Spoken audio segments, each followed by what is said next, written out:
ప్రియమైన సహోదరి సహోదరులందరికీ హృదయపూర్వకమైనటువంటి వందనాలండి. ఇక్కడ నా ఎదుట కూర్చున్న వారు, రికార్డ్ చేయబడి యూట్యూబ్ ద్వారా వాక్యం వినేటువంటి వారందరికీ హృదయపూర్వకమైనటువంటి వందనాలు. ఈ యొక్క సందర్భంలో మనం ఆరాధన కొరకై 80వ అధ్యాయం అనగా కీర్తన గ్రంథంలో చూస్తున్నాం.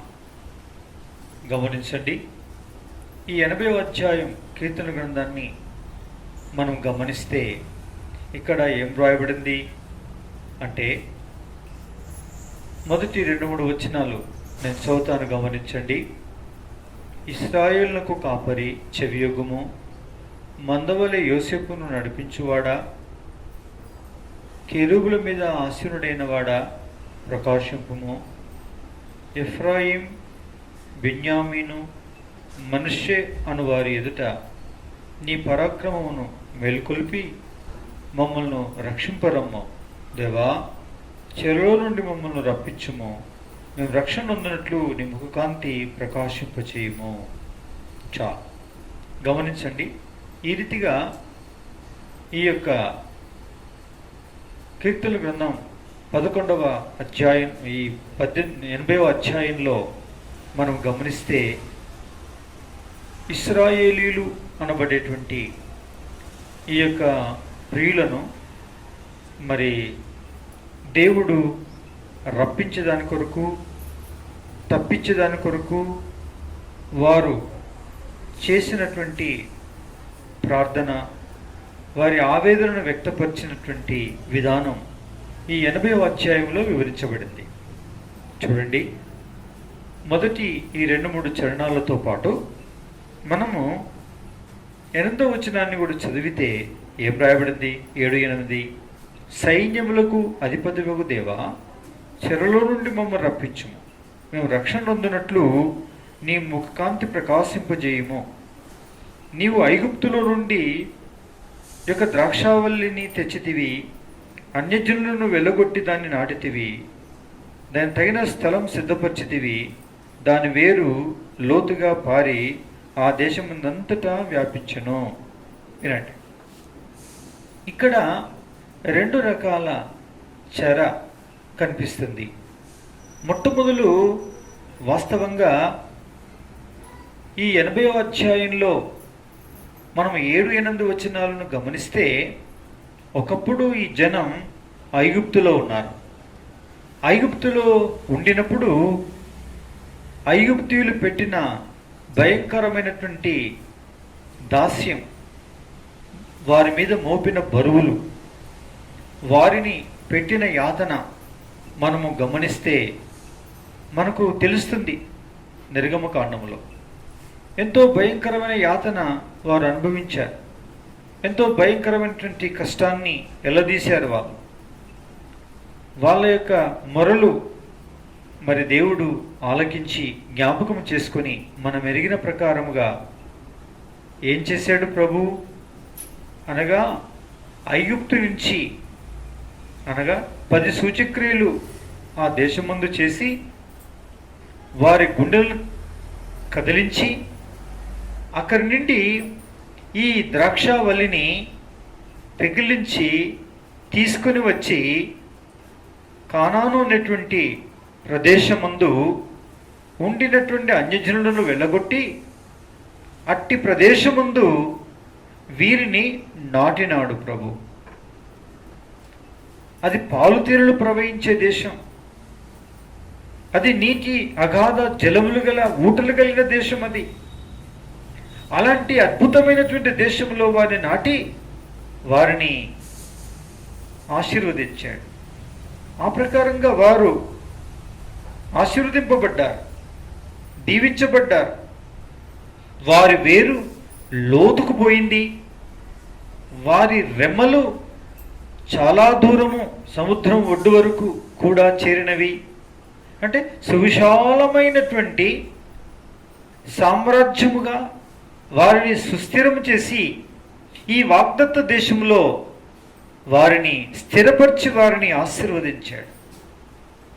పిల్లరా, ఇది మొదటగా అబ్రాహాము ఇస్సాకులకు యాకోబులకు ఇచ్చినటువంటి వాగ్దానమును ఐగుప్తులో ఉన్న ఇశ్రాయేలు జనాంగమనబడేటువంటి వీరు కరువు కాలమందు యోసేపును ముందు తీసుకుని వెళ్ళి ఆ కరువును బయలుపరిచి దానికి తర్వాత ఇశ్రాయేలు జనాంగమంతా యాకోబు సంతతి అక్కడికి వెళ్ళి అక్కడే స్థిరపడిపోయారు. దాదాపు 430 సంవత్సరాలు వారు ఉన్నంతకాలం ఉన్నారు అక్కడ. యోసేపును కానీ ఇశ్రాయేల్ని కానీ ఎరగని రాజు ఫరో సింహాసనం మీదకి వచ్చినప్పుడు ఈ జనం మన దేశపు జనం కాదు, ఈ జాతి వేరే, కాబట్టి వీరు విస్తరించి అధికమవుతే మనన్నే జయించి ఈ దేశమును కబలిస్తారు అన్నటువంటి భయంతో వారిని క్షీణింప చేయటానికి ఫరో చేయని ప్రయత్నం అంటూ లేదు. అప్పుడు నలిచివేయబడ్డారు, వారు భయంకరంగా శ్రమపట్టబడ్డారు, క్షోభకు అప్పగించబడ్డారు.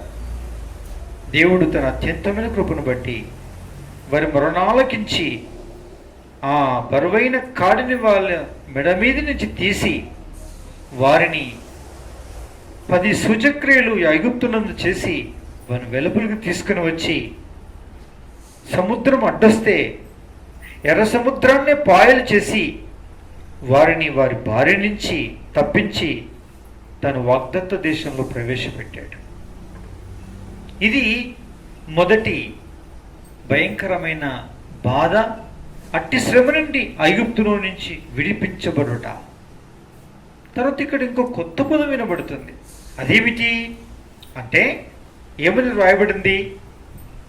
3వ వచనంలో చూస్తే, దేవా చెరలో నుండి మమ్మల్ని రప్పించుము, మేము రక్షణ పొందినట్టు నీ ముఖకాంతి ప్రకాశింపు చేయుము అంటున్నాడు. అంటే ఏమైంది మరలా? అవును, మరలా ఏమైందంటే సుస్థిరమైనటువంటి ఈ దేశములో, పాలు తేళ్లు ప్రవహించేటువంటి ఈ దేశములో వాళ్ళు సుఖ సౌఖ్యవంతమైన సకల సౌకర్యాలు సదుపాయాలు కలిగిన చక్కటి దేశంలో నివాసం చేస్తూ వీరు దేవుని నిర్లక్ష్యం చేశారు, దేవుని ఆజ్ఞల్ని అతిక్రమించారు, దేవుడు చేయకూడని వాటిని అన్యజనుల యొక్క ఆచార సాంప్రదాయాలు అనుసరించడం ఆరంభించారు. విగ్రహారాధన, అన్య స్త్రీలు పెళ్లి చేసుకోవడం, ఇంకా రకరకాలైనటువంటి పాపభూయిష్టమైన కార్యాలకు గుండెను కఠినము చేసుకుని, హృదయాన్ని కఠినము చేసుకుని, జీవగల దేవుని యొక్క హృదయాన్ని తన ఆత్మను దుఃఖపరిచి వైదొలిగిపోయారు. వైదొలిగినటువంటి ఆ సందర్భంలో ఏం సంభవించింది? అలాంటి సమయంలో ఏమి సంభవించింది అని మనం గమనిస్తే, ప్రియమైన వాళ్ళరా, దేవుడు తన ప్రవక్తలైన వారిని పంపినాడు. పంపి వాళ్ళని హెచ్చరించాడు. ఇది మీకు తగదు, ఇది మంచిది కాదు, జాగ్రత్త సుమా అని ఎన్నోసార్లు చెప్పాడు. వినిపించుకోలేదు. అన్నట్టే ఒకానొక దినం ఏమైంది? బబులోనీయులు మూకుమ్మడిగా వచ్చి భయంకరంగా పట్టణాన్ని ముట్టడి వేసి,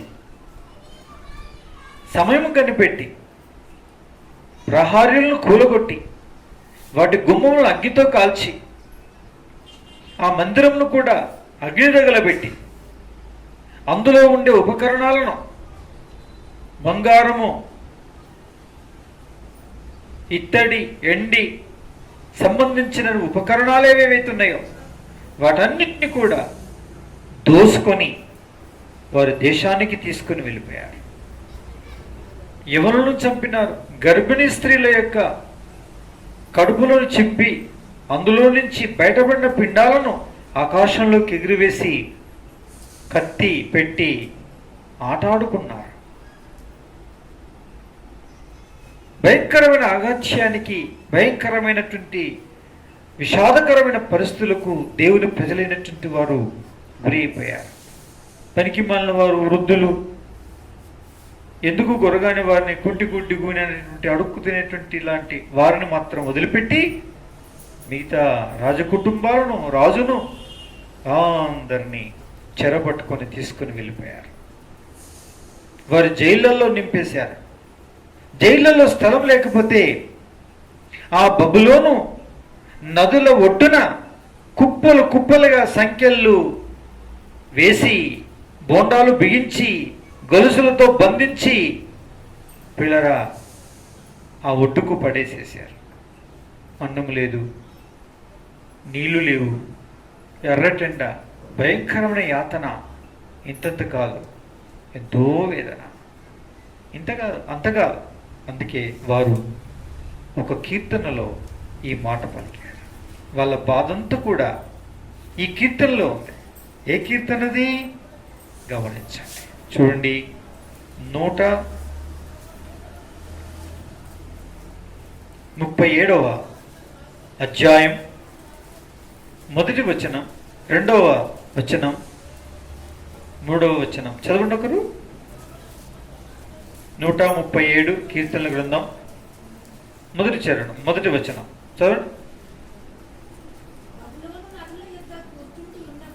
బబులోను నదుల యొద్ద కూర్చుండి ఉన్నప్పుడు జ్ఞాపకము చేసుకుని దేవుని మందిరాన్ని గూర్చి ఏడ్చుచూ ఉంటిమి. నిరవంజి చెట్లకు సితారులు తగిలించుదుమి అనిరి బాధించిన వారు వినిపించుడి అని ఉల్లాసం కోరిరి. పడదుము చాలు. ఇది వారి బాధ. బబులోని యొక్క నదుల యొడ్డున కూర్చుండి ఉన్నప్పుడు సియోను యొక్క మహిమను జ్ఞాపకం చేసుకుని ఏడ్చుచూ ఉంటిమి. మనం నిరవంజి చెట్లకు మనము మన సితారాలు తగిలించాము, వాయిద్యాలు తగిలించాము. మనన్నచ్చట చెరగొన్న వారు కీర్తన పారుడని ఎగతాళి కొరకు మన వలన ఉల్లాసం కోరను ఉద్దేశించి మనని హింసించుచు, మనం తిట్టుచు, మనల్ని నిందిస్తూ, మనల్ని శిక్షించుచు, భయంకరమైన బాధ పెట్టుచు మన నోట పాట పాడాలని వాళ్ళు కోరారు.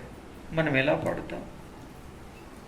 మట్టి తిప్పైపోయినటువంటి యెరూషలేము, ప్రహారాలు కూలిపోయినటువంటి యెరూషలేము, గుమ్మాలు కాల్చబడినటువంటి యెరూషలేము, దేవుని ఆలయం మన కళ్ళ ఎదుటనే అగ్ని తగలబెట్టగా అదినం పైనుంచి అగ్ని వచ్చి సొలొమోను ప్రార్థన చేసినప్పుడు మహిమ దిగి వచ్చి బలిపీఠాల మీద ఉండేటువంటి బలి అర్పణలను దయిస్తే, మన కాలంలో మానవులు పెట్టేటువంటి అగ్నికి తగులుకొని దాని పొగ ఆకాశం ఉన్నట్టు చూసినప్పుడు మన గుండెలు పగిలిపోయి అలసిపోయి ఏడ్చితిమి. ఇలాంటి విషయాలని జ్ఞాపకం చేసుకొని మేము ఏడ్చుచూ ఉన్నప్పుడు వారు ఉల్లాసం కోరితే మేము ఉల్లాస గీతాలు ఎలా పాడగలము? ఏ విధంగా పాడగలం మేము అని ఎవరంటున్నారు? ఇశ్రాయేలు జనాంగం. బబులోను యొక్క నదుల ఒడ్డున కూర్చున్నటువంటి ఇశ్రాయేలు జనాంగం వేదన నుండి ఈ బాధను వ్యక్తపరుస్తూ ఉన్నారు. ఇది వారికి ఉన్న చెర. ఇట్టి చెరలో నుండి నప్పుడు రాసినటువంటి కీర్తన ఇది. ఆసాపు కీర్తన. ఏమంటున్నాడు ఆయన? మమ్మల్ని చెరలో నుండి రప్పించుము, మమ్మల్ని రక్షణ నొందినట్లు నీ ముఖ కాంతి మా మీద ప్రకాశింపజేయము మా దేవా అని తన బాధను వ్యక్తపరుస్తూ ఉన్నాడు. రెండోసారి చిక్కుల్లో పడిపోయారు. అయినా దేవుడు కనికరించి అద్భుతమైనటువంటి విధానంలో ఎజ్రా, నెహెమ్యాలను లేపి ఆ యొక్క పితరుల సమాధులుండు ప్రదేశంను కూర్చిన వేదనతో షెయల్తీయేలు కుమారుడు అనబడేటువంటి జెరుబ్బాబెలు, ఎజ్రా, నెహెమ్యాలు, హగ్గై, జకర్యా అనబడే గొప్ప గొప్ప దైవజనులు ఆ కాలముందు పుట్టినటువంటి వారై ఉండి ఆ ఇశ్రాయేలు దేశం నుంచి పట్టబడగా కొద్దిమంది రాయమైపోగా మార్గమధ్యములోను అప్పుడే పుట్టిన వారు కొద్దిమంది, ఇక్కడికి వచ్చినాక పుట్టిన వారు కొద్దిమంది ఉండగా వారికి దేవుని యొక్క వాక్యమును పూర్వ వైభవాన్ని గుర్చిన సంగతుల్ని ప్రవక్తలు బోధిస్తూ ఉంటే వారు ఏమయ్యారు? పిల్లరా, పునరుజ్జీవింపబడ్డారు. మా దేవుడేంటో తెలిసింది, మా దేశం ఏంటో తెలిసింది, మా దేవాలయం ఏంటో తెలిసింది, ఆ దేవాలయం యొక్క మహిమ ఏమిటో మాకు తెలిసినది. మా దేవా, మమ్మల్ని రక్షించవా ఈ చెర నుండి అని అప్పుడు ఆసాపు ఈ మాటలు పలుకుతూ ఉన్నాడు. ప్రభు కనికరించాడు. ఇప్పుడు పలికిన ఎజ్రా, నెహమ్యా లాంటి వారిని దేవుడు లేవనెత్తి అద్భుతమైనటువంటి విధానంలో ప్రార్థనలను ఆలకించి ఆకాశమందుల దేవునికి ప్రార్థన చేసి కోరేషు కాలముందు నెహమ్యా మనవి చేసిన మనవిని ఆలకించి నెహమ్యాతో పాటు ఇంకా దైవజనులను ఇంకా కావలసిన జనాంగమంతటిని కూడా వారి స్వదేశమైన బబులోను నుంచి వారి స్వదేశమైన కానాను దేశానికి వారిని నడిపించినప్పుడు వాళ్ళు తిరిగి మరలా యెరూషలేమును కట్టారు, ప్రహారీలు కట్టారు, కాలిపోయిన గుమ్మాలను తిరిగి నిలిపినారు.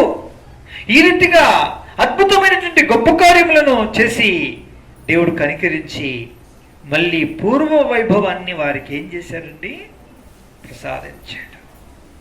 అనగా ఏమి సంభవించింది అంటే, ముడుపటి మందిరం యొక్క మహిమ కంటే ఈ కడవరి మందిరం యొక్క మహిమ మించును అను వాగ్దానమును ఆ ప్రజలందరూ కన్నీటితో చూస్తూ ఉంటే నెరవేరింది హగ్గయి గ్రంథములో.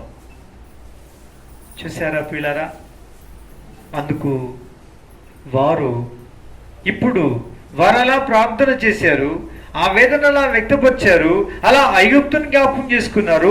ఇలా ఈ విధంగా ప్రస్తుతం పరిస్థితిని జ్ఞాపకం చేసుకుంటూ బాధపడుతూ ఉన్నారు. వీరందరినీ దేవుడు అద్భుతంగా విడిపించి ఆ దినం హగ్గయి యొక్క గ్రంథంలో వేసినప్పుడు, పునాది వేసినప్పుడు, మందిరం నిర్మాణం జరుగుతున్నప్పుడు ఏమి సంభవించింది? ఏమైంది? దేవుని యొక్క వాక్యంలో హగ్గయి గ్రంథం ఒకసారి తీయండి. హగ్గయి గ్రంథం 776వ పేజీ, 76వ పేజీ, 9వ వచనం.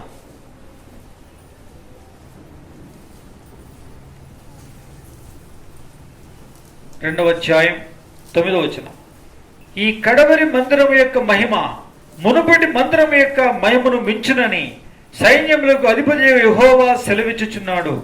ఈ స్థలమందు నేను సమాధానం నిలుపును గ్రహించదను, ఇదే సైన్యములకు అధిపతి యెహోవా వాక్. అన్నట్టే దేవుడు పైరాయి తీసి పెట్టించున్నప్పుడు జెరుబ్బాబెలు యొక్క చేతిలో నూలుకొండుటను చూసిన దేవుడు సంతోషించి ఆనందించుట మనము చూడగలం. ఈ విధంగా పూర్వ వైభవాన్ని, పూర్వపు ఆనందాన్ని, పూర్వపు సంతోషాన్ని మళ్ళీ తన ప్రజలకు కనపరిచి తన ముఖ ప్రకాశమును వారి మీద ప్రకాశింపజేసి వారి విశ్వాసమును కనపరిచి వారిని దీవించినాడు, వారిని ఆశీర్వదించాడు. పిల్లరా, ఇది రెండవసారి జరిగినటువంటి ఒక అద్భుతమైనటువంటి రక్షణ. పిల్లరా, ఇది ఒక ఇశ్రాయేలు జనాంగానికి కలిగినటువంటి 2 దఫాలుగా కలిగిన రక్షణ. దీన్ని బట్టి వారి హృదయాలన్నీ కూడా ఏమయ్యాయండి? నిజంగా హృదయం నిండా అద్భుత ఆనంద సంతోషాలతో నింపబడ్డారు వాళ్ళు. చూసారా? ఎంతో ఆనందించి ఎంతో సంతోషించు వారిగా వారు ఉండటం మనం చూడగలం. ఈ విధంగా దేవుడు వారి పక్షాన్ని ఏం చేశాడు? తన కార్యాన్ని జరిగించాడు. మన క్రైస్తవ జీవితానికి మనం ఎలా పోల్చుకొనగలం? ఎలా పోల్చుకొనగలం? మన జీవితంలో ఒకానొకప్పుడు లోకములో ఉంటిమి, లోకమనే ఐగుప్తులో ఉంటిమి. పనికి మాలినటువంటి నోరుండి మాట్లాడని, చెవులుండి వినని, చేతులుండి తాకని మూగ విగ్రహాలను మనం దేవుడిని పూజించినటువంటి స్థితిలో ఉంటిమి. ఉలుకులేని పలుకులేని మూగవైన వాటి వెంబడి వెళ్ళి మన బాధ, మన శ్రమ ఏమాత్రంగా తగ్గక భయంకరమైన బాధన, వేదన అనుభవించుచూ ఉంటివి మనం. అలాంటి టైంలో క్రీస్తుని గూర్చిన సిలువ వర్తమానం మనకు వినిపించబడింది. మనం ఒప్పించబడ్డాం. ప్రభు తన ప్రశస్త రక్తదారుల చేత మన పాపాన్ని కడిగి పవిత్రపరచడానికి తన కల్వరిశిలో జరిగించిన ఆ సిలువ కార్యాన్ని మనకు ఆయన ప్రకటింపచేశాడు. సకల మానవాళి కొరకే తన రక్షకుడిగా ఈ లోకంలో ఉద్భవించి మన కొరకు చనిపోయి సమాధి చేయబడి మళ్ళీ తిరిగి లేచి ఆయన ప్రశస్త రక్తదారుల చేత మన పాపాలు కడిగి పవిత్రీకరించి మనల్ని తన బిడ్డలుగా చేసుకున్నాడు. రక్షింపబడ్డాం. ఎందుకొరకు మొట్టమొదలుగా ప్రభువును మనం ఏం చేయాలి? స్తుతించి ఆరాధించాలి. దేవా, నేను పాపములు ఉంటిని, ఐగుప్తు యొక్క ఫరో యొక్క ఆధిపత్యం కింద ఉంటిని, అనగా సైతాన్ యొక్క ఆధిపత్యం కింద ఉంటిని.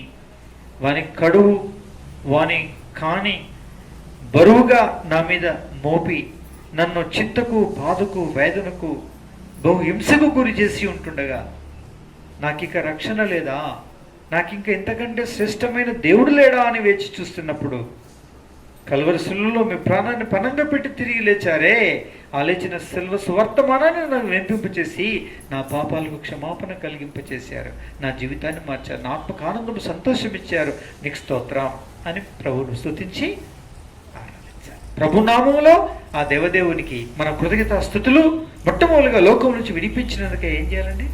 సమర్పించాలి. కొద్దికాలం బాగానే ఉన్నాం. ఎప్పుడు? రక్షింపబడ్డ తర్వాత మెల్లమెల్లగా రోగములు స్వస్థత పొంది, దయ్యములు వెళ్ళగొట్టబడి, ఆర్థిక ఇబ్బందులు దూరమైపోయి, చేసే వ్యవసాయంలో ఫలసాయము, వ్యాపారంలో లాభసాయము, ప్రతి విధమైనటువంటి రంగంలో మనం వెళ్ళు ప్రతి మార్గంలో దేవుడు అడుగుపెట్టు ప్రతి స్థలాన్ని, అడుగు ప్రతిదానిని మన సామర్థ్యం కొలది, మనకు అవసరమైన కొలది ఆయన చింత చేయకుండా అడక్క ముందే ఎన్నెన్నో కార్యాలు చేసి మనొక సమ్మతి కలిగినటువంటి సమాధానకరమైనటువంటి జీవితాన్ని ఇచ్చి మనను సంతృప్తి పరిచినాడు. ఇప్పుడు మనకు తృప్తి ఉంది, మనకు నెమ్మది ఉంది, శాంతి ఉంది, సమాధానం ఉంది. పిల్లరా, తినే ఆహారం పేకి పడుతుంది, త్రాగిన నీళ్లు ఒంటికి పడుతున్నాయి, పంట నిద్రపడుతుంది, నిమ్మలం ఉంది, నెమ్మది ఉంది, శాంతి ఉంది, సమాధానం ఉంది, సంతోషం ఉంది. పిల్లరా, వీటన్నిటి మనం అనుభవిస్తున్నాం. చాలా సంతోషం. అందుకే దీన్ని బట్టి ప్రభువుని ఏం చేస్తాం? స్తుతించి ఆరాధిస్తాం. కానీ ఇంతటితో ఇలాగే ఉంటే బాగుండేది. కానీ దీన్ని బట్టి నిర్విచారమైన సుఖస్థితి, ఆహార సమృద్ధి అనేటువంటి దానితో సొదొమ గొమొర్రా వలె ఉన్నటువంటి మనుషుల వలె హృదయమందు అతిశయించి నాకేమి అనేటువంటి అతిశయం అనేది ఆంతర్యంలో పెచ్చు పెరిగిపోయిన కారణాన మనము గర్వించి ఆ దేవుడికి తనకు అయిష్టమైన కార్యములు చేయుటకు మనం పాల్పడదిమే. అందుకే మునుపున్న ప్రేమ లేదు, మునుపు చేసిన ఆరాధన చేయరావటం లేదు. ఆత్మతో, సత్యముతో, కన్నీటితో చేసే ఆరాధన చేయలేకపోతున్నాం. వాస్తవికంగా ఉపవాసం ఉండి మన కొరకు, మన కుటుంబాల కొరకు మాత్రమే కాకుండా ఎంతోమంది అన్యజనాంగం కొరకు ప్రార్థించినటువంటి ప్రార్థనా జీవితాలు కనుమరుగైపోయినవి. సమర్పణ లేదు, త్యాగము లేదు, దేవుని సమయాన్ని దేవునికి ఇవ్వటం లేదు. నాకు చాలా బిజీ అండి, నాకు టైం లేదండి, నాకు వీలు పడట్లేదండి, అమ్మో ఈ చేను పట్టుకున్నా, ఆ చేను పట్టుకున్నా, ఆ చేను పట్టుకున్నా, ఈ చేను పట్టుకున్నా, ఆ వ్యాపారం నాది, ఈ వ్యాపారం నాది, ఫలానా పని నాది, ఫలానా పని నాది, ఊర్లోనే నేను పెద్ద, మా వాడకే నేను పెద్ద, నేను లేకపోతే అబ్బా లేడా లేడా లేడా లేదా, అయ్యో లేరా వాళ్ళు అని అంటుంటారు. అమ్మో మేము లేకపోతే అసలు పూటనే గడవదు జనాలకి. అలాంటి ఔన్నత్యమైనటువంటి స్థితికి నన్ను తీసుకుని వెళ్ళిండు. కానీ నాకు ఏమైంది? ప్రార్థనకు సున్నాయింది. ప్రార్థన చేయటం లేదు, బైబిల్ చదవటం లేదు, ఆరాధన చేయటం లేదు. కొనుకు, నిద్రపోతనం, సోమరతనం, అవలక్షణాలు. దేవుడు అంటే ఆవలింతలు రావడం, దేవుని మందిరం అంటే అసలే ఉపవాస ప్రార్థన ఉంది రండి అంటే పనికి మాలలో పోయి ప్రార్థన చేస్తారు. కానీ పనికి వచ్చేటోళ్ళం, మాట్లాడటోళ్ళం వస్తాం. ఆమె అనేటువంటి తత్పరతలో దిగి వెళ్ళిపోయినాం మనం. ఆహార సమృద్ధి, నిర్విచారమైన సుఖస్థితి దేవుని సన్నిధిలోనికి రాకుండా అభ్యంతరాన్ని కలుగచేసింది. చల్లారిపోలేదా? చల్లారిపోయా. వెనకంజ వేయలేదా? వెనకంజ వేశాం. దీనితో ఏం సంభవిస్తుంది? మళ్ళీ పూర్వం ఇవన్నీ కూడా కొద్దిమంది అయితే ప్రత్యక్షంగా దయ్యాలు వచ్చి పడుతూ ఉన్నాయి. దుష్టకళలు పడుకుంటే నిద్ర పట్టట్లేదు. పట్టినా ఒకవేళ కలత ఎక్కడో పరిగెత్తినట్టు, ఎక్కడో వెళ్ళిపోయినట్టు, ఎక్కడెక్కడో ఎత్తుకపోయినట్టు, ఏదో పెద్ద పెద్ద సప్పలు కనిపించినట్టు, అవేవో నువ్వే పీక్క తింటున్నట్టు, నిన్ను మళ్ళీ అవే పీక్క తింటున్నట్టు నీకు కనిపిస్తుంటే రాత్రంతా అసలు నిద్రపోయిన తృప్తే లేకుండా ముఖమంతా పీక్కపోతుంది. ఏమైంది? ఏమైంది? నీ రక్షణ ఏమైంది? నీ జీవితంలో ఏమైంది? దేవునికి అవిధేయత ఎక్కడో చూపించావు, అపవిత్రంగా ఎక్కడో జీవిస్తున్నావు, అయోగ్యంగా ఎక్కడో జీవిస్తున్నావు, ఆయన ఆత్మ ఎక్కడో దుఃఖపరుస్తున్నావు, ఆయనకు దూరం అయిపోయావు. మళ్ళీ నీకు ఒక చిన్న ప్రార్థన వస్తుంది, దేవా నన్ను రక్షించవా స్వామి. ఇదేంటి రక్షింపబడ్డ తర్వాత మళ్ళీ రక్షించు అంటున్నావు ఏంది? అవును, ఇదే ఆసాపు ఈ 80వ అధ్యాయంలో చేసే ప్రార్థన అదే. రెండవసారి మరలా లోకములోనికి మునిగిపోయాం. ఎదురొచ్చిన మంత్రకాంత్ దగ్గరికల్లా, యంత్రకాంత్ దగ్గరికల్లా, శివసత్య దగ్గరికల్లా ఏమి సంభవించనయ్యున్నదో, అడకరాపోవయ్యా, అడకరాపోవే నువ్వు, ఈడొద్దు, ఎవరన్నా చూస్తే పరిశాన్ అవుతుంది, మీ తల్లిగారింటికి పోయినట్టు పోయి ఆడున్నారు చూడు వాళ్ళని అడిగి రాపో. వెనకం చేసేసినాం, చాలా దూరం అయిపోయినావు. జీవులో దేవుని ప్రత్యక్షత దర్శనం లేని వ్యక్తివైపోయావు. రక్షణ ఎప్పుడో ఎక్కడో వాగులో గోదాట్లో కలిసిపోయింది. ఎంతో వేదన, ఎన్నో భయంకరమైనటువంటి బాధలు విస్తరించి వ్యాపిస్తూ ఉన్నాయి. యెహోవాను విడిచి వేరొకరిని అనుసరించే వారికి శ్రమలు విస్తరించున్న మాట ప్రకారంగా భక్తి విడిచిన వాని మార్గములు వారికి వెక్కసమన్నట్లుగా నీ జీవితంలో భయంకరమైనటువంటి వాటిని గురైపోతున్నావు. కారణం ఏమిటి? మరలా నీ హృదయం ఘోషిస్తుంది, నన్ను రక్షించు అని. ఎందుకు? ఆయన సిద్ధంగా ఉన్నాడు. అలా ఉన్నారా ఎవరైనా? అలా ఎవరైనా వెనకంజ వేశారా? నేను చెప్పిన వాటిలలోనే కాకుండా ఇంకేవైనా చొరవ చేసుకుని నీ జీవితంలో దేవునికి దూరం చేశాయి ఆయన ఎన్నో? ఈ క్షణం క్షమాపణ కోరుకో. మనసులో మౌనంగా, ప్రభువా నన్ను క్షమించు, నన్ను తిరిగి రక్షించి నీ ముఖ ప్రకాశమును నా మీద ప్రకాశింపజేసి నన్ను రక్షించి పూర్ణ రక్షణానందాన్ని నాకు ప్రసాదించు తండ్రి అని నువ్వు ప్రార్థన చేస్తే దేవుడు రెండోసారి పడిపోయినటువంటి, చల్లారిపోయినటువంటి, వెనకంజ వేసినటువంటి, దూరమైపోయినటువంటి నిన్ను మరలా తను సమకూర్చుకొని నిన్ను తిరిగి కట్టుతాడు ఆధ్యాత్మికంగా. అలా చేసావా? అలా చేయలేని పరిస్థితుల్లో ఉన్నావా? అలా చేయి.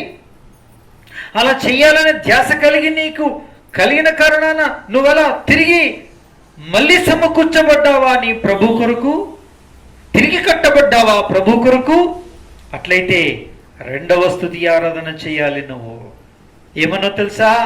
నా ప్రభువా, నా దేవా, నేను తిరిగి లోకంలోనికి, అంటే కడగబడిన పంది బురదలకు దొరినట్లు, వాంతికి చేసిన కుక్క తిరిగి మళ్ళీ వాంతికి తిరిగినట్లు, వాంతి చేసిన కుక్క దాని వైపు మరలా తిరిగినట్లు, దేవా నేను మళ్ళొక్కసారి ఐగుప్తు కాదు, ఇప్పుడు బబులోనుకు వెళ్ళిపోయాను. సుఖ సౌఖ్యాల యొక్క భయంకరమైనటువంటి అసంతృప్తుల చేత అసహించి గర్వించి నిన్ను నిర్లక్ష్యం చేసిన కారణాన మళ్ళీ అయోమయమైన పరిస్థితుల్లోని గురైపోయాను ప్రభా, గురైపోయాను. ఒక్క మాట నువ్వు అడిగితే ఆయన ఎంతటి అట్టడుగు భాగంలోకి దిగి వెళ్ళినా ఆకాశము నుంచి చూసిన దేవుడు చూసిన చూపు కంటే ఇంకొంచెం బెత్తెడు జానుడు ఎక్కువే తన బాహువును చాపి అట్టడుగు భాగములో ఉన్న నిన్ను చిటికలో లేపి గడ్డ మీద తిరిగి క్రీస్తు అనే బండ మీద నీ పాదములు నిలుపుతాడు. నిన్ను నీ అడుగులు స్థిరపరుస్తాడు. ఆయన సిద్ధంగా ఉన్నాడు. ఇలా నువ్వు మెరుపెట్టావా? మళ్ళీ సమకూర్చబడ్డావా? ఈ విధంగా ధన్యురాలు ధన్యుడు అయినట్లయితే ప్రభువును మళ్ళొక్కసారి రెండవ ఆరాధన చేయాలి. అవును తండ్రి, నీలాంటి గడ్డు పరిస్థితుల్లోనికి దిగి వెళ్ళిపోయాను, అదో పాతాళ పట్టడుగు భాగములో కూర్చుండి ఏడ్చుతూ ఉన్నాను. అలాంటి నన్ను నీ హస్తము చాపి చిటికలో లేపట్టి నన్ను బండ మీద నిలవబెట్టావు, నా అడుగులు స్థిరపరిచావు. నీకు స్తోత్రం. మిమ్మల్ని పూజిస్తున్నాను, మిమ్మల్ని ఆరాధిస్తున్నాను అని చెప్పి స్తుతించి ఆరాధించండి. మీ ఆరాధన ఏం చేస్తాడైనా అంగీకరిస్తాడు. ఇంకా ఎవరైనా అదే కోపంలోనే ఉన్నారా? ఎవరు అందుకోలేని, ఎవరు లేవనెత్తలేని, ఎవరు మళ్ళీ తిరిగి లేపి నిలవబెట్టలేని పరిస్థితుల్లోనే ఉన్నావా? నిరాశపడొద్దు. నీ రక్షకుడు ఇప్పుడు నీ కొరకు ఎదురు చూస్తూనే ఉన్నాడు. ఇప్పటికీ నీ కొరకు ఎదురు చూస్తున్నాడు ఆయన. ఎప్పుడు నా మరణాలకించు, నీ ముఖము నా మీద ప్రకాశింపజేయి తండ్రి అని ఎప్పుడంటారా అప్పుడే వారిని చిటికలో రెప్ప పాటున వారిని లేవనెత్తి బండ మీద నిలవబెడతాను అని తండ్రి అయిన దేవుడు ఎదురు చూస్తూ ఉన్నాడు. నా ప్రియ సోదరి, ఇదే మంచిగుంది అనుకుంటున్నావా? లాక్డౌన్ ఒకటి వచ్చింది, ఇంకా మంచిది. ఎందుకంటే ఓ ప్రార్థన లేదు, ఆరాధన లేదు, ఓ హెచ్చరిక లేదు, ఓ బల్ల ఉండదు, పరీక్షించుకునేది ఉండదు. ఇదే సందర్భై అనుకొని సందులు పడి చక్కగా సంకలు కొట్టుకుంటూ ఉవ్విళ్ళు ఊరుకుంటూ బాటలు దాగేవారితో నువ్వు పాలిభాగస్తురాలవై, నువ్వు పాలిభాగస్తురవై వాటి రుచిని చూస్తూ దానికి మరిగి దానికి బానిసవైపోయిన పరిస్థితుల్లో దిగి వెళ్ళిపోయావా? అలాంటి పాపిష్టి పనికిమాలిన అలవాట్లు కలిగిన జనాలతో కలిసిపోయావా? నీ జీవగల దేవుడి సంఘం ఉందని మర్చిపోయావా? నీ జీవగల దేవుడు నీ వదిలిపెడితే నీకు శ్రమలు విస్తరిస్తాయన్న సంగతి నువ్వు మర్చిపోయావా? నీ మార్గాలు నీకు ఎక్కసమైతే అన్న సంగతి మర్చిపోయావా? ఇది నువ్వు ఎంతోమంది మర్చిపోయారు. సాల్తీం ఒక కుటుంబం అయితే దేవుణ్ణే వదిలిపెట్టింది. దేవుణ్ణి వదిలిపెట్టడమే కాదు, ఇప్పుడు ప్రస్తుతం జీవముల దేవుని యొక్క వాగ్దానం ఉండే ఫ్రేమ్ దగ్గర ఇప్పుడు అన్యదేవత సంబంధమైనటువంటి ఫోటోలు వేసుకోవడమే కాకుండా విగ్రహాలు నిలుపుకొని వారింటిలో చేయకూడని అన్నీ చేసి దాంట్లో కలిసిపోయారు. లాక్డౌన్ కాలంలోనే ఎంత ఘోరం, ఎంత విపత్తు. ఆ పరిస్థితులు నువ్వు ఉంటే నీకు ప్రమాదం ఉంది. అందుకే ప్రస్తుతం చూడవచ్చు తింతరాగడం, కానీ సదాకాలం నిత్య నరకమైన అగ్నిగుండంలో నువ్వు సైతాన్తో పాలు పొందాల్సిన వ్యక్తి అయినావు. ఎంత భయంకరమైన పరిస్థితి. అందుకే నేనంతటి నుంచి నువ్వు విడిపించబడాలంటే ఒక చిన్న ప్రార్థన చేయి. ఈ విధంగా మొదటి రక్షణ లోకంలో నుంచి, రెండవ రక్షణ దేవుని దగ్గరకు వచ్చి మళ్ళీ వెనకంజి వేసి లోకంలో కలిసిపోతున్న వ్యక్తివైతే, పాపానికి దాసురాలవైతే మొరపెడితే విడిపించబడతావు. అలా విడిపించబడినటువంటి పూర్వ వైభవం నీకు అనుగ్రహించబడితే ధన్యురాలు ధన్యుడు. ఈ రెండు సార్లు రక్షింపబడిన ఈ రక్షణ కొరకే, కాపాడబడిన దాని కొరకే స్తుతించి మన కృతజ్ఞత స్తుతి ఆరాధనలు ప్రభునామంలో సమర్పిస్తాం. మళ్ళీ మనం చేస్తున్న సాయం చేయి, కృప చూపించు, ఇలాంటివి మళ్ళీ రావద్దు. రాకుండా చేయాలి పరిశుద్ధాత్మ యొక్క సహాయంతో. ఎలా, ఏ విధంగా, ఏ ప్రకారంగా? ప్రభా, మొదట నువ్వు లోకం నుంచి రక్షించావు, నా పాపలు క్షమించావు. కానీ నీవిచ్చిన ఆశీర్వాదం, నెమ్మది, శాంతి, సమాధానాలను నిర్లక్ష్యం చేసి నేను నిన్ను వదిలిపెట్టి నీకు అవిధేయురాలనై అవిధేయుడనే జీవిస్తాను. మళ్ళీ నా శాంతి, సమాధానం, తృప్తిని కోల్పోయాను, పరలోకపు భాగ్యం కోల్పోతానా అని బాధపడుతూ ఉంటుంది. దేవా, నీ కృప చూపన మళ్ళీ నన్ను కనికరించి ఎంతో భయంకరమైన లోతుల్లో నుంచి నన్ను చిటికలో లేవనెత్తి నన్ను బండ మీద మరలా నిలిపి నాకు పూర్ణ రక్షణానందాన్ని, మళ్ళా పూర్ణానందాన్ని మళ్ళీ ప్రసాదించాం. అందుకొరకు నీ కొందరం ఏమి చెల్లించి రుణం తీర్చుకోవాలి. ఈ కృతజ్ఞత స్తుతి ఆరాధనలు ప్రభునామంలో సమర్పిస్తున్నాను అని చెప్పి స్తుతించి మీ స్తుతి ఆరాధన ప్రభునామంలో సమర్పించుకోండి. ఇంటి వాక్యంలో దేవుడు దీవించి ఆశీర్వదించనుగాక. మొకరించండి, అడ్డు చూడొద్దు.